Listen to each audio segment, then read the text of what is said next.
Assalamu alaikum wa rahmatullahi wa barakatuhu. Surah Al-Baqarah, ayat number 3.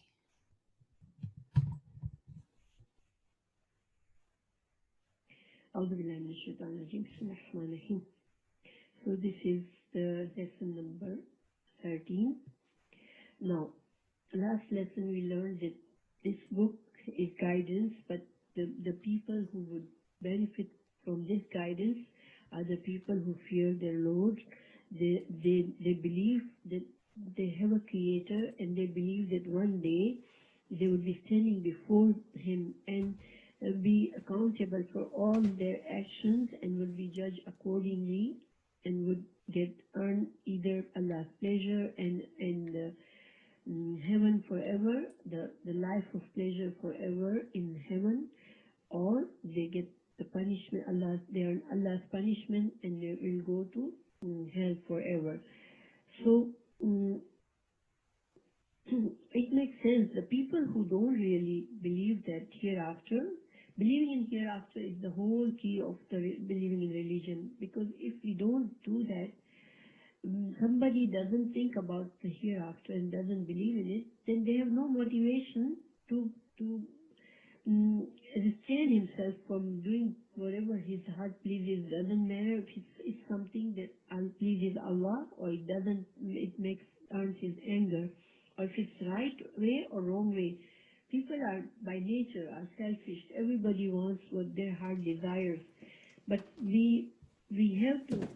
We cannot do that sometimes, because every human being has rights, and if everybody would want just what their heart desires, they might be walking on other people's rights, and they might be not fair to other people in this world. But only thing that stops us from being unfair is basically deep down, if somebody fears that, okay, my actions will be, somebody will catch me if I do this and somebody would punish me. If we don't believe that, then there's nothing to stop us from doing whatever our hearts desire.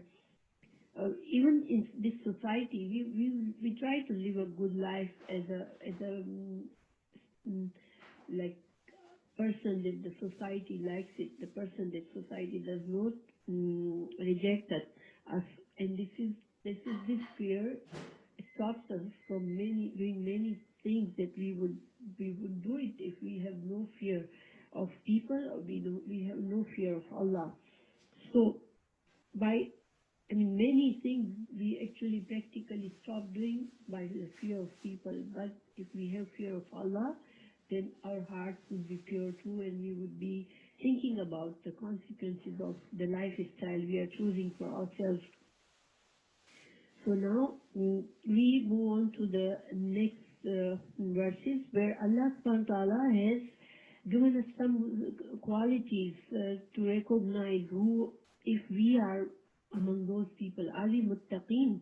Are we the people who are going to be able to get the benefit from Allah's book? Or if we don't have those qualities, then maybe this is our time we are beginning to read Allah's book, so maybe now we should reflect on ourselves and see if we are lacking these qualities, or do we have these qualities, and we can do something about it in the beginning, so we can get the full benefit of this Allah's book, and we get the highest level of guidance. That I told you there are 3 levels of guidance. So one is to recognize the path. The second level is to be walking on this path and be steadfast on this path. Don't stray from that. And the third, the highest level, is to achieve our goal and to please Allah. And when we are dying, Allah is pleased with us, and we get a good ending for ourselves in hereafter. So now, the first quality of the muttaqeen, Allah says, Alladina yu'minuna bil-ghaib. Alladina means those who. Yu'minuna means they believe. Bil-ghaib. B means with. Al-ghaib means things unseen, things that our senses don't feel it. We have 5 kind of senses. This is how we recognize that things are there. If we don't, if something skips all these 5 senses, then we are not aware of the presence of something. So our eyes, when we look at something, it tells us that this thing exists. If we don't see something but our ear could hear it, then we know that this thing exists. If we don't hear it, we don't see it, but we can smell it. By smelling something, we know the presence of something. If we can even do that, then by tasting, we taste something and we can know that there is something there. Or we could touch. By touching something, we know that something is there. But if something is there, but this skips all our senses, then we are completely aware of the presence of that thing. And our minds, our intellect tells us that cannot be true. It's not there. But Al-Gaib has been told, how do we know that these things are existing if we can't even know by our senses? Because Allah has mentioned it in His book, and because Allah has sent messengers to explain it to us. And the messengers, Allah sends messengers, it's not that people can have doubts in their teachings and their message, because Allah makes it very, very clear. Allah gives them very clear signs, so people around them, they know that this is Allah's message. This is the Allah's messenger. So people who accept it, or people who don't accept it, they do it by their choice, but it doesn't mean that they are confused about the message. Truth is something that is there. If somebody has a good heart and they have open heart, then they would know. Why we don't see the truth is because there are reasons for us that are blocking this truth for us. We don't want to accept the truth for some reason. So when Allah sends messengers, people know. People around them know. And then the Quran and the Hadith is presented to us. It's been preserved for us. We don't see the messenger, but we have Allah's message in front of us, and Allah has protected it. And whoever reads the Quran and the Hadith with an open mind, open heart, and who really wants to learn the truth, then for them there is no difficulty to accept this truth. So the truth in Quran and Hadith, there are ghaib. Al-Gaib is described. What are the ghaib? What are the hidden things that our senses don't see? This is Allah subhanahu wa ta'ala, that Allah exists. We have no way to see Him or sense Him with our senses, but we have to believe that Allah is there. He is the Creator. And the ghaib is the angels. Allah has angels. The angels are the workers of Allah that help Him. They do all the chores to make the universe, all the functions to be done properly. So angels are there to do many things for us too. They protect us at times. They watch us for our deeds, and they record our deeds. They go and report our deeds in heaven. And there are many things that angels do. They cause the rain to fall wherever Allah wants it to fall. So angels are the armies of Allah. This is another creation of Allah, that we don't see them, we don't feel them, but they are there because we are told in Quran and Hadith that the angels exist. So we have to believe that that's true. Then what else?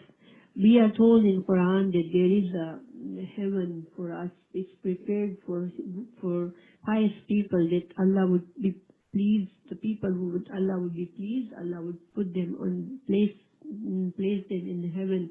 We have to believe that the hellfire that Allah has prepared for the people who disobey Him, and they earn Allah's displeasure. And then we have to believe that when we die, our lives don't end. We have another life after this life. So all these things and many more are the Al-Ghaib, we have no way to know but with our senses or our intellect. But we know and we believe, a believer says, okay, if Allah is saying in Quran and Prophet Muhammad sallallahu alaihi wasallam is saying in Hadith, authentic Hadith, then I believe in that. So the pious people, the muttaqeen are those who believe in Al-Ghaib. And then, so this is the first quality of al-muttaqeen. This is the first way to recognize a pious person, a muttaqeen that will benefit from this book. So if we inshallah read this book with the open heart, then we will, as the al-ghaib is things of ghaib, things unknown, things will be presented to us, but we have to believe that if it's in Quran, then it's truth. Then the next quality of the muttaqeen is وَيُقِيمُونَ الصَّلَاةَ. They and wa means and. Yuqimuna, they establish.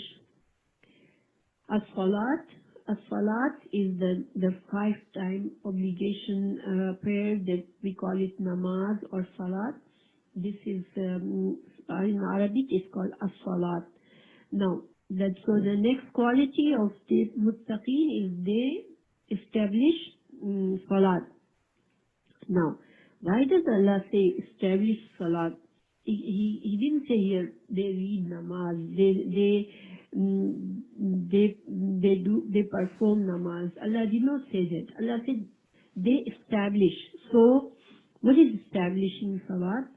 Establishing salat is, see, if a person just read namaz or salat, all Muslims know that 5 times prayers are the obligation on every Muslim. We are supposed to pray 5 times. So if some Muslim chooses to pray sometimes, occasionally, if his heart is soft, okay, he gets up and he prays, but then he doesn't pray for days or many days or something, and then he feels like praying again, then he prays, or he prays few times a day, 2 times a day, 3 times a day, but he doesn't pray 5 times, or he prays but he doesn't pray on time. That there is, each salat has its own time slot, and it's from the beginning time to the end time. So if a person does not pray in the assigned time of the namaz, then he is wasting his namaz too. So all these things, if somebody says, oh yeah, I pray namaz, but then they pray whenever they feel like it, then this is not establishing the salat. Establishing salat has some conditions. Number one, first of all, salat is only accepted when a person is in a state of purified themselves. They do the wudu is the way to purify. This is a certain way we wash our face and body and our arms and feet, and so this is inshallah. I'll also be covering these things at times, how things are needed to be done. But so the purification is it's a condition to be acceptance of namaz. Then our body and our clothing should be pure, nothing unpure, like the urine. If somebody urinates and there's some drops of urine fall on their clothes, or some other unpure things they have touched their body, or it's on their clothes, then we should purify ourselves, our bodies and clothes before we perform our namaz. And then the way, how do we do it? How do we stand? How do we go bow down? Or how do we do all the actions in namaz should be according to the way that Prophet Muhammad sallallahu alaihi wasallam has taught us in authentic hadith. And then he should be regular in his salat. He should not be skipping salat. And then his heart would be for Allah in namaz. He should not be praying namaz because he just wants to be known as a person who is pious person among other people. He should not be doing this to show people that he's the one that he's a pious person. He prays salat. No, he should be doing it purely for thinking that I'm doing it to please Allah, and he should try his best to focus on what he's reading in Allah in his salat, and he should try as much as he could not to keep thinking about different things in namaz. His focus should be towards Allah, and all these things. And a person, when men are supposed to read in a jamaat, in a namaz with the aggregation, like they should be doing their namaz with the imam in. So if this is also included in establishing salat. So if a person does a regular namaz like this, that means they are establishing the salat, and those are the people who muttaqeen, are those people who do who make the effort to establish their salat. So there are two things we learn about the two qualities of the muttaqeen. Inshallah, we will end our lesson here, and we will cover